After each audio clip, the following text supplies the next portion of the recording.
fantasy short stories. Puddles by Isaac Bouchard. She awoke to the electric sun. It was much easier that way. The real one had the aggravating tendency to stray from consistent timelines. With her new lamp, one that would gradually increase the light as the timer reached 6 a.m., she could awake at dawn whenever she pleased. It allowed for better scheduling, a much preferable alternative as nature was far too fickle to set a watch to. She was aware it was still dark outside, but only in the sense that it was before the sunrise. It was never truly dark in the city. There were the streetlights standing as quiet orange sentinels. There was the bright white fluorescence from the convenience store across the way. There were the night owl neighbors with the warm glow of the television or the more personal ones from their phones. It was dark only in essence, through the historical knowledge that dark once was but no longer is. It was beautiful and comforting to her.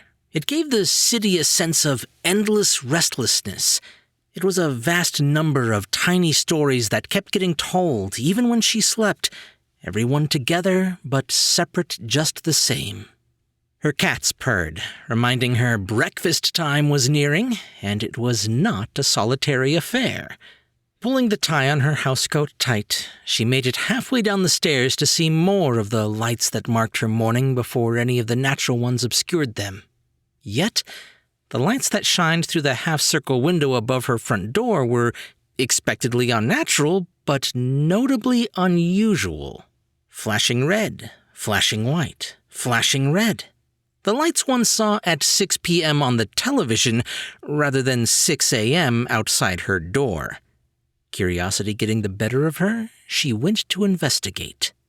With a start, she found 2 paramedics were already on her porch, standing on her 3 residents, 2 have fur doormat.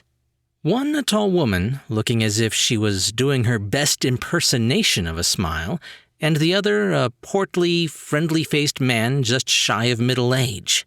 Before any of the alarm bells began to ring, her first reaction was to feel embarrassed. Her hair was a mess, her bathrobe was old and tattered, and she didn't have a speck of makeup on.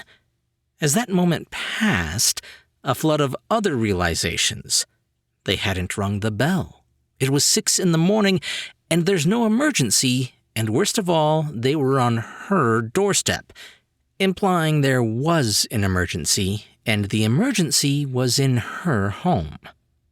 "Rosalita Perez?" the woman asked softly. "My name's Annie." "Hank," the man chimed in. "Would I be speaking to the correct person?" "I think I prefer Rosie," came the uncomfortable reply, her jaw running slack with the tumbling of words. "Rosie," the woman said, tilting her head at the slightest angle and raising her eyebrows only from the inside. "I regret to inform you there is a minor leak under your kitchen sink, and it has formed a puddle." The innocuous statement was made with full and dire seriousness and an unsubtle touch of pity. Rosie blinked. She leaned slightly to the side and looked past the pair, and the man leaned as well to allow her the view. The word ambulance was written in blue across the hood of the vehicle, illuminated as it was by the streetlights and the flashing of the emergency colors. I'm sorry. It's very early in the morning," she said, rubbing her eyes with her left hand, the one she wished was holding a coffee. "You're paramedics, but—" She let the words hang, shaking her head, shrugging her shoulders and looking outside for their purpose here. "I've had everything, I think.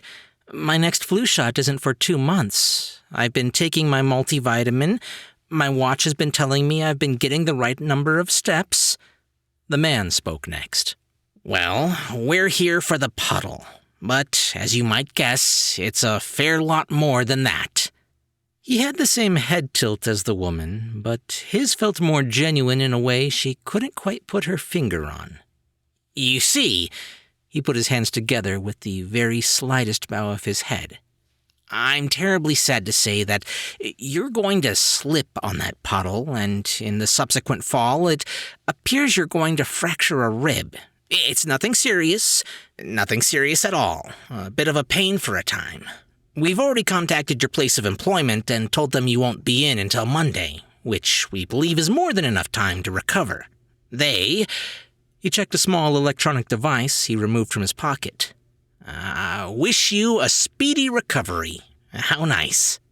Annie, her face like porcelain, was beaming at her. Her eyes were like two headlights, and Rosie felt trapped in them. I can't. She went to take a sip from the coffee that still wasn't there. I'm sorry again, but I'm going to slip on that puddle. I'll clean it up.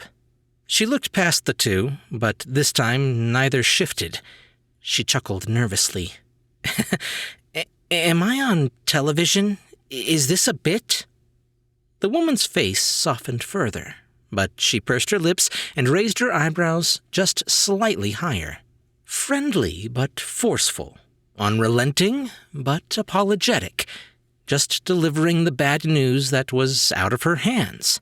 Hospital staff has already been notified. I'm afraid there's nothing we can do. Rosie didn't quite know what to say.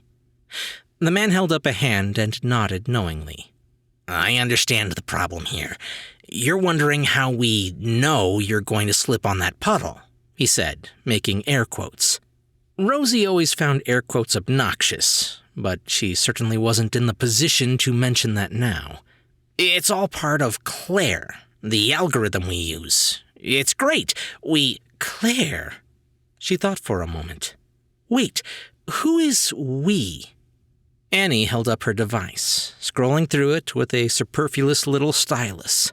We've factored in the age of the house, the plumbing issues in similar units, simulations run on the quality and material, and ran it up against your water usage in this section of your domicile. We've seen there's likely to be water damage, and anticipated the likelihood of a slip and the manner in which you'd fall, crossed against your medical records. She looked up, seeming to recognize the look of dismay on Rosie's face, and thought to add a softer touch. It's all there to help make sure you're as safe as possible. You have my medical records? Rosie was suddenly feeling flushed. There was too much, too fast. All of this seeming so wrong. We're paramedics, ma'am, Hank added. And geez, you said I'd fall a certain way. And how do you know my water usage? Paramedics don't know water usage. She felt foolish for asking. They were professionals, clearly. One doesn't scam another by stealing an ambulance, and they were clearly there to help. They said so themselves. I'm sorry.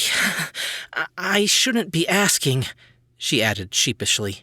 Not a problem, Hank said.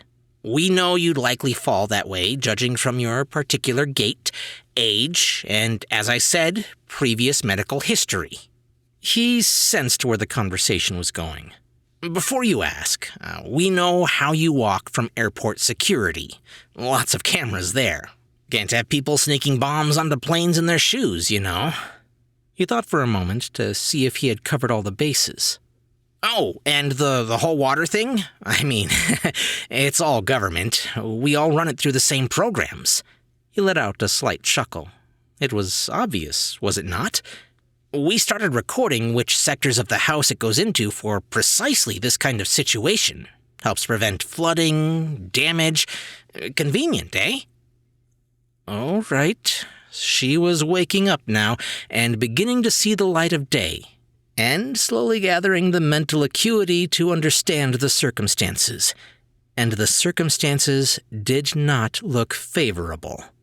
Her brow furrowed and her hands moved to her hips, a firm and strong stance that felt terribly out of place in the bathrobe. Well, she said, summoning what dignity she could in the strange and uncomfortable situation. I'll take this all into consideration. I should call my doctor. I think he'd... She wasn't sure what she would say. If she fell, how bad would it be? Maybe I'll call my physio. Either way, I'll get back to you right away. Rosie moved to close the door, to find it only went most of the way. It hit a stopper in the form of a shoe firmly planted by Annie, notable scuff marks already on it in the exact spot it struck. "Oh dear, I don't believe you understand," she said in that sing-song, pleasant tone. "We're not here just to warn you. We're here to help you recover from your fall." Hank briefly looked perplexed. Were we supposed to be seen?" he said quietly in an aside to the woman, who still left her foot in the door. "I feel we could have just let her slip and helped her once she dialed." "She didn't have her phone on her person," Annie responded. "The door would have been locked." "How do you—" "Monitored phone charges, helpful for those who have their mobiles run out of battery and subsequently need assistance. It's been critical in rescue efforts for lost hikers and the like." She looked back at Hank. "We knew she wouldn't have it on her. Her charge doesn't lower until later in the morning on the average day. Still read the black and white, eh?" Rosie patted the pocket of her housecoat, seeing it to be true. If they were right, she would have fallen, fractured a rib, and would have had to carry herself upstairs to her phone to call an ambulance. She winced at the thought of it. No, I watched the morning news on TV." "Ah," the man said with a slow nod. He seemed to understand, even if Rosie didn't. "Anyway, if you wouldn't mind," he made a walking motion with 2 fingers and gestured towards the kitchen. "Just keep the door unlocked if you could. I can see your privacy is dear to you, and we want to respect that. We won't follow you in. We're not supposed to watch you. It makes people unnatural, apparently. And natural is what you need. Act natural." Rosie shook her head. It was all hitting now.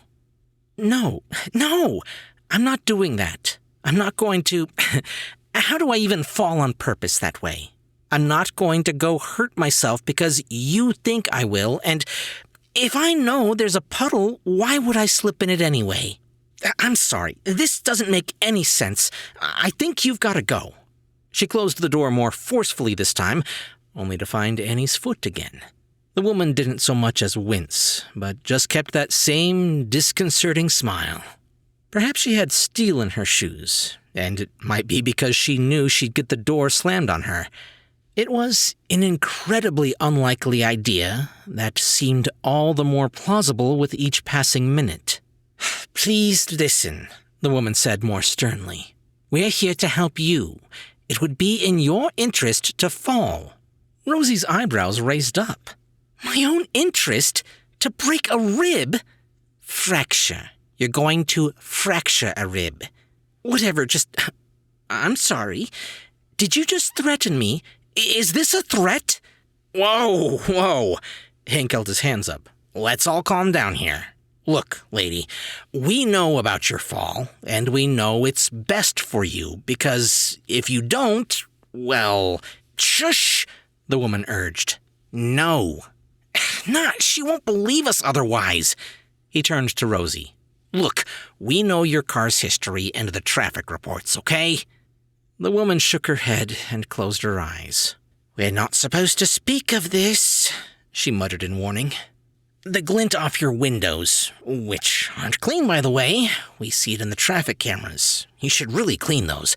We'll be really strong in the coming days when the sun rises at the hour you're driving to work. That's basic stuff. It's just measuring the angle of the morning sun and parsing it with the blind spots on the car you drive. And... looks like things won't go well." "Won't go well," Rosie mused quietly to herself. "Wait, what doesn't go well? What happens?" "An accident. But that'll all be avoided if you just slip and..." "An accident?" "This is the least damage to yourself that could possibly be incurred. As I said from the beginning, this is in your best interest. We're looking to keep you safe." Rosie couldn't respond. It was all too much. She just sat there, mouth agape, fully stunned by the absurdity, but seeing the strange logic in all of it. They mustn't have come here with nothing. There must be a rationale.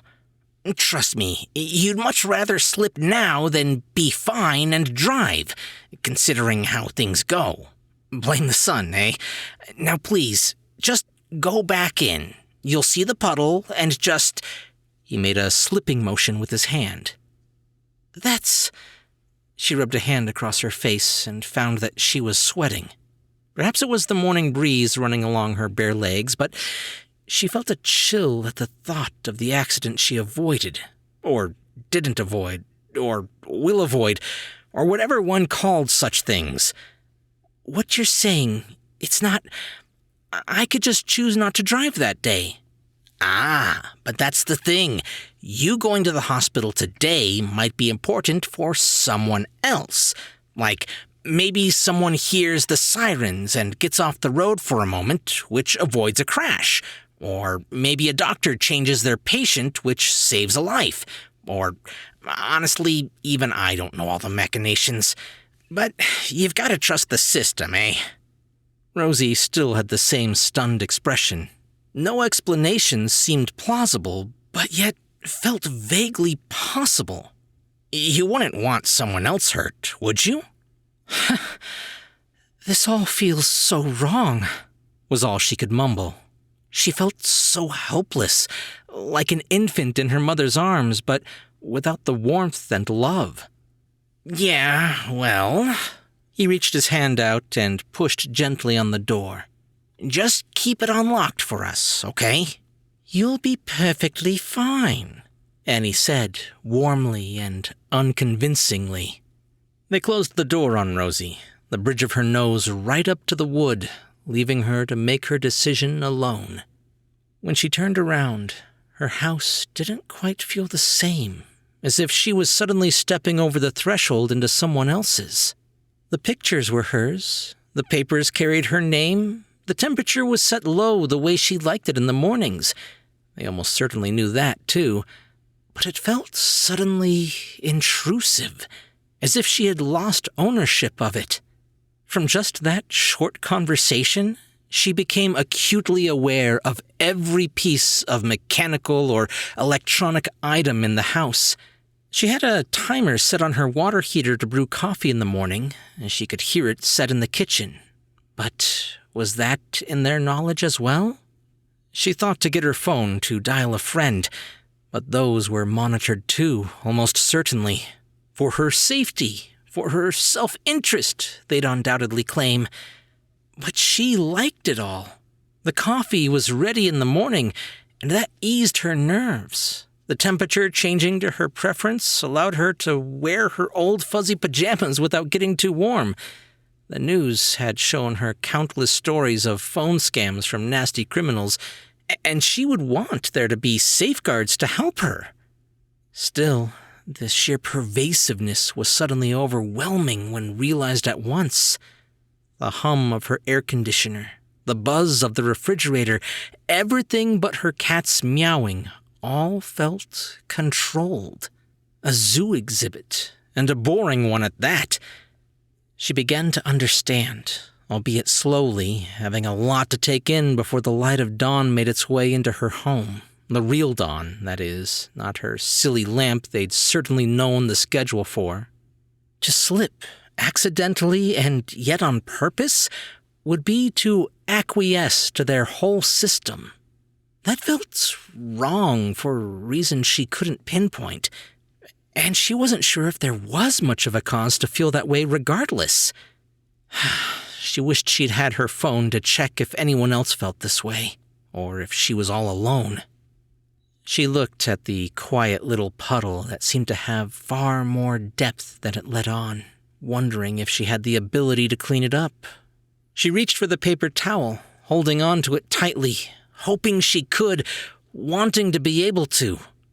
Instead, Rosie froze, the whole scene becoming an absurd tableau and a humdrum act all at once. A picture of abject terror in simple housework. The puddle was simultaneously dangerous to clean terrifying to leave alone, and almost entirely innocuous all at once. Then that water heater started to whistle, and the fridge seemed to buzz louder, and the air conditioner kicked in, and she just wanted it all to stop, just for a moment, just long enough to catch her breath and think about things. But atop the whole boring cacophony came a knock at her door again. "Ma'am?" The woman's voice, far too sweet. "Ma'am, have you fallen?" "No, don't come in." She hesitated, wondering if she should put the paper towel back. Perhaps they knew best. They've been right about everything they've said so far, so just trust them and everything will be fine. It seemed safe. Fracture a rib. A knock again, more urgent. The hot water heater had reached its peak, whistling its song at full volume. "Ma'am, we're on a timeline." She closed her eyes and placed a foot in the puddle, the water soaking through her pink slipper. They were old, the bottoms worn down and smooth on the bottom, comfortable and snug the way only old slippers are. Did they know she hadn't bought new ones in years? "Ma'am!" The man's voice came. It was more forceful than before. "You're out of time. I'm sorry, I truly am, but I'm coming in. We only want to help you." "No," Rosie said, but it was meek now. She heard the knob turn and saw the pair enter her home. Their faces, too kind, too friendly, left her thinking it would have been better to see the opposite. She'd rather they burst in, terrifying her rather than this strange, aggressive benevolence. Uncomfortable, even fearful of them now, she straightened and stepped back. Inadvertently, she placed her slipper in the puddle, forgetting the old danger in lieu of the new one. Her foot went out, her legs stretching awkwardly, her back wrenching in the effort to stay upright. It was no use. Down she went, smashing her rib on the kitchen table on the way to her floor. "Stay on 178th, the woman suggested. "Fewer potholes. It'll be less of a bumpy ride for Rosalita." Turning around, she flashed her familiar smile to the back of the ambulance, but Rosie didn't notice. 178th, the man repeated softly. He wished there was more of the idle radio chatter from other emergency vehicles, but this morning was a quiet one. It would have filled the discomforting empty air during the trips he had grown to dread. The conversation, was conversation the right word with something like this, never quite flowed between the two of them. "So," he started hesitantly, "the whole make sure you fall in a way that isn't on purpose deal there?" He cleared his throat, hushing his voice further and taking a glance back at Rosie. "She certainly didn't mean to. That's good, but was that planned? Did Clara know that it would have gone down that way?" The woman tilted her head and raised her eyebrows.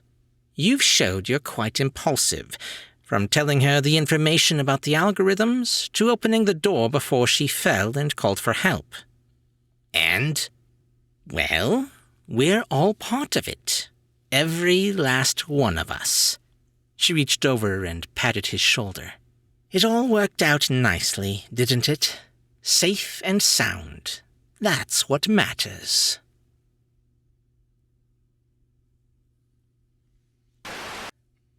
Isaac Bouchard is a writer and junior high teacher living in Edmonton, Alberta, Canada. He spends most of his time reading, writing, playing soccer, and catching insects in his backyard. The same description of him could be given for the past 2 decades, and it likely won't change much in the future. If you're looking to find more of what he's written, please check out 100 Places You'll Find in Heaven, a non-biblically accurate guide to heaven, and A Lyrics Crusade, his 2 published books available on Amazon. Hey guys, I hope you enjoyed that story. Reading this, it brought back memories of when Edward Snowden blew the whistle. I think that was the first time I ever realized that, yeah, everything we do is being tracked by the government, even if nobody's actively looking at it, the data is being collected. And with the advent of new AI models, yeah, eventually we might have stuff where it's more predictive than we would expect. I don't think it'll be anywhere near this level, and more than likely it'll be for crime prevention, as scary as that thought is, and for advertisement purposes. I could definitely see those two coming out of it. But maybe that's just my nihilistic streak coming out, I don't know. Anyway, I hope you guys liked this story. If you did, be sure to leave a thumbs up and a comment if you're listening on YouTube. Or if you're listening to the podcast version, just be sure to subscribe for more brand new short stories. I'm Chris Herron, and that's it for today's Tall Tale TV.